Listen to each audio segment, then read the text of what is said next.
एक लक्षात घ्या, देवेंद्र फडणवीस किंवा गृहमंत्र्यांच्या मदतीशिवाय साताऱ्यातली झुंडशाही होऊ शकत नाही।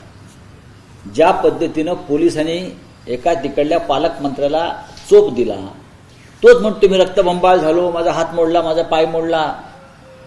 सातारा ही महाराष्ट्राच्या स्वातंत्र्य लढ्यातली महत्त्वाची भूमी आहे। यशवंतराव चव्हाण, बाळासाहेब देसाई, किसनवीर, म्हणजे स्वातंत्र्य लढ्यातली एक महत्त्वाची भूमी आहे। आणि त्याच्यामध्ये तिथे गदी माडगूळकरांसारखे कवी जन्माला आले। तिथे कविता निर्माण झाल्या, साहित्य निर्माण झालं। एक सिनेमा आला होता, अशी साताऱ्याची तरा। आता साताऱ्यात जे घडलंय, जी साताऱ्याची तरा, ती संपूर्ण महाराष्ट्राची तरा झालेली दिसते। याच प्रकरणामध्ये निलम गोरेवरती मुख्यमंत्र्यांनी जे विधान केलेलं आहे एक प्रकारे इशारा आहे असं म्हणायचं एकनाथ शिंदेना, किंवा थेटपणे मेसेज आहे असा अर्थ घ्यायचा। या सरकारमध्ये जे मित्र पक्ष आहेत ते फार काळ एकत्र राहणार नाहीत,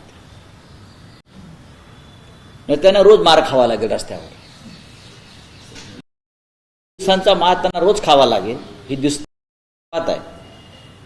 सत्तेच्या बळावर आम्ही हवं ते करू शकतो। सत्तेच्या बळावर जर ते शिवसेना फोडू शकले, पैशा आणि सत्तेच्या बळावर, तर जे फुटले त्यांनाही फोडू शकतो आणि रस्त्यावर फोडू शकतो।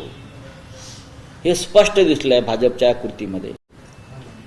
आपण निलम गोरे यांचा जो उल्लेख केला, विधानसभेचे सभापतींचे रुलिंग दोन्ही गृहमंत्र्यांचे अधिकार होते, मुख्यमंत्र्यांचे अधिकार होते की सभापतींचे अधिकार, कोणाचेही अधिकार काय आहेत मला माहीत नाही, पण या क्षणी पोलिसांच्या बाबतीमध्ये देवेंद्र फडणवीस यांचेच अधिकार मोठे आहेत।